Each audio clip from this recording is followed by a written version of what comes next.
3 अक्टूबर से शारदीय नवरात्रि शुरू हो रही हैं, जिसका समापन 11 अक्टूबर को महानवमी पर होगा।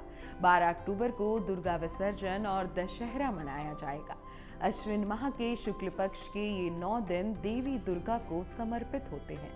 इस अवधि में देवी के 9 रूपों की पूजा करने से परिवार में सुख समृद्धि का वास और हर मनोकामना पूरी होती है। भारत में शारदीय नवरात्रि को अलग अलग मान्यताओं के साथ माना जाता है, जो पर्व की रौनक में 4 चांद लगाता है। इस दौरान पश्चिम बंगाल, उड़ीसा, बिहार, उत्तर प्रदेश समेत गुजरात जैसे राज्यों में इसकी अलग ही धूम देखने को मिलती है।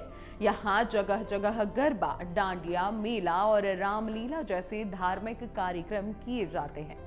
पौराणिक मान्यताओं के अनुसार नवरात्रि में माता रानी घरों में भ्रमण करती हैं, इसलिए माता का स्थान हमेशा सही दिशा में होना चाहिए।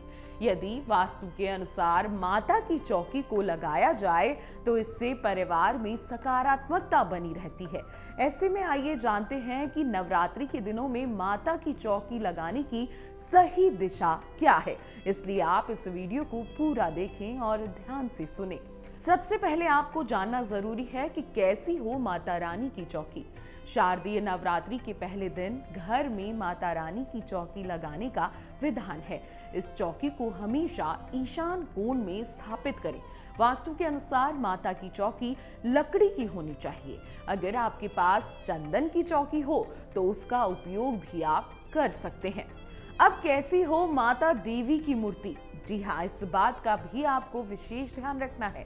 शारदीय नवरात्रि में अगर आप घर में माता की मूर्ति को स्थापित कर रहे हैं तो ध्यान रखें प्रतिमा 3 इंच से बड़ी ना हो। इस दौरान मूर्ति का रंग हल्का पीला, हरा या फिर गुलाबी होना चाहिए। ऐसी ही मूर्ति आप घर लाएं, तभी माता रानी की सच्चे मन से पूजा अर्चना करें। कैसे लगाएं माता रानी की चौकी? अब ये ध्यान से आप सुन लीजिए। सबसे पहले चौकी को ईशान कोण में स्थापित करें, फिर गंगा जल से छिड़काव करके उसे शुद्ध करें। अब चौकी पर लाल कपड़ा बिछाएं और उस पर देवी की मूर्ति रख दें। मान्यताओं के अनुसार माता की मूर्ति को ईशान कोण से स्थापित करने से सुख समृद्धि का वास होता है। फिर माता रानी को चुंदरी उढ़ाएं और टीका लगाएं। अब दरबार में धूप दीप जलाएं। माता रानी को फूल की माला चढ़ाएं। सभी 16 श्रृंगार का सामान माता रानी को अर्पित करें। दुर्गा सप्तशती का पाठ करें और फिर आरती करें। इसके बाद भूल चूक की क्षमा याचना आपको जरूर करनी है। अब शारदीय नवरात्रि तिथि में कौन सी तिथि कब पड़ रही है और कौन सी तिथि पर आपको किस माता की पूजा करनी है, जान लीजिए। पहला दिन मां शैलपुत्री को समर्पित है, जो कि 3 अक्टूबर को है। दूसरा दिन मां ब्रह्मचारिणी को समर्पित होता है। तीसरा दिन मां चंद्रघंटा को। चौथा दिन मां कुष्मांडा को। 5वां दिन मां स्कंद माता को समर्पित है। छठा दिन मां कात्यायनी को समर्पित है, इस दिन 8 अक्टूबर है। 7वां दिन मां कालरात्रि को समर्पित है।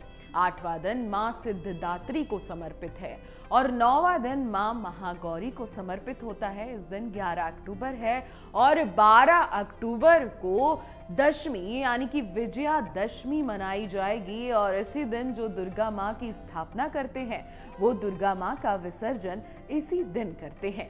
तो सच्चे मन से इस बार माता रानी को घर पे बुलाइए, वास्तु के अनुसार माता रानी की चौकी लगाइए और इस वीडियो को ज्यादा से ज्यादा शेयर कर दीजिए, ताकि जो भी भक्त माता रानी की घर पे चौकी लगा रहे हैं उन्हें सही विधि और सही जगह का पता हो। अगर आपको हमारा ये वीडियो पसंद आया हो तो हमारे चैनल जीवांजलि को सब्सक्राइब करें